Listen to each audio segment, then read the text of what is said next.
Our foreign affairs commentator Douglas Herbert has been looking into this a little, and he joins me now. Doug, the Kremlin says, look, this is not a further mobilization. They say this is just about making things more efficient when getting those soldiers out to the front. I know you find that claim rather hard to swallow. Tell us why. Yeah, look, boiled down, this is basically, don't call it a mobilization. And why is the Kremlin doing this? It's going out of its way not to use that word, the dreaded M word, because last fall, as we know, when Putin announced what he called a partial mobilization, a draft at that time, you had the spectacle that the world witnessed of thousands, if not tens of thousands of young men making a scramble to get out of the country to the borders because they did not want to fight a war that they did not believe in against Ukraine, which they saw as a war of aggression by their president. So it was a forced mobilization, and it led to absolutely absurd and sometimes downright appalling images because at the time you had to get a written piece of paper, which you had to sign, a summons basically for the conscription, and you had to sign it if you were being conscripted. You had the spectacle of young men being nabbed outside metro stations as they're walking down the street. You literally had men having to cower in their homes and not go out for fear of being manhandled by security forces and forced to sign this paper and then be sent off possibly to the front where many of them died. So what do you have now? You have these electronic summonses under this new law passed by the lower house of parliament, expected to be rubber stamped by the upper house as well, and shortly signed into law by Vladimir Putin. How does it differ from what came before? Well, it's electronic. It lands in your inbox, and it lands in a box that is called Gosuslugi, which is basically a website used for a whole host of government services in Russia, whether it's tax payments or housing payments, so on and so forth. And basically what happens is if you do not show up at a conscription office within 20 days after receiving that, you are considered in flagrant violation, a draft dodger.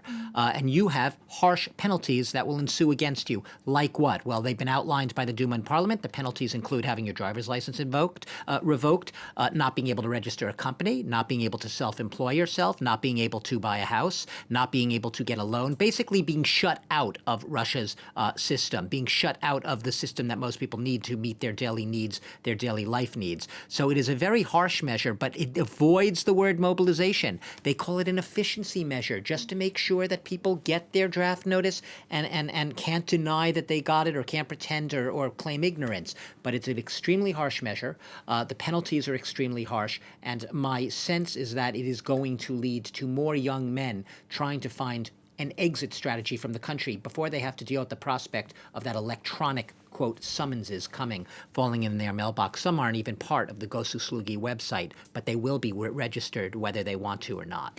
And Doug, it's worth emphasizing that at the same time, Russian civilians also have to contend with an intensifying crackdown against any form of dissent. Wherever you look, Russia's darkening civil society climate was already just that, extremely dark even before the full-scale invasion of Ukraine last February. It has gotten much darker. There is literally not just a closing window, there's almost no window for dissent anymore. You know, we've seen once again those appalling images of people not even being able to hold up a blank piece of paper because it's construed as some sort of protest.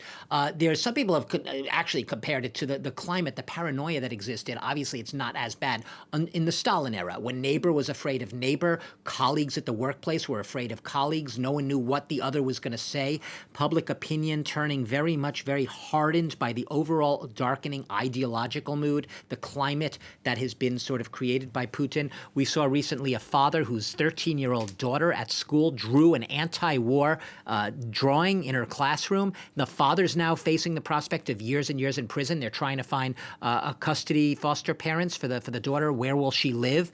We saw a very well-known, I want to show you, a Russian dissident.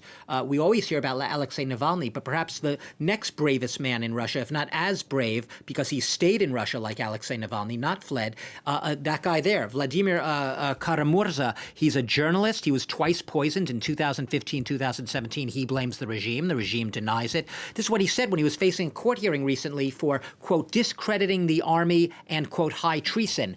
The day will come when the darkness over our country, that is Russia, will dissipate, when black will be called black and white will be called white, when at the official level it will be recognized that 2 times 2 is still 4, when a war will be called a war and a usurper a usurper. Sounds very Orwellian, right? But he's basically one of the very few people who's still brave enough to speak truth to power in Russia. And he's facing the consequences. For many years, he was able to, you could almost say, get away with it, even though he was twice poisoned. And he's still suffering the consequences of those poisonings. However, in today's Russia, 0 window for a man like Vladimir Kara-Murza to have any opportunity to be a critic of Vladimir Putin. Human rights groups have repeatedly asked the question, if you claim to be a democratic society, if you claim to embrace the values of freedom of expression and assembly, they're asking Putin and the leadership, why don't you let opponents of your regime, such as Vladimir Kara-Murza and Alexei Navalny, why don't you let them speak out, as would be the norm in any other democratic country? Douglas Herbert, as always, thanks very much.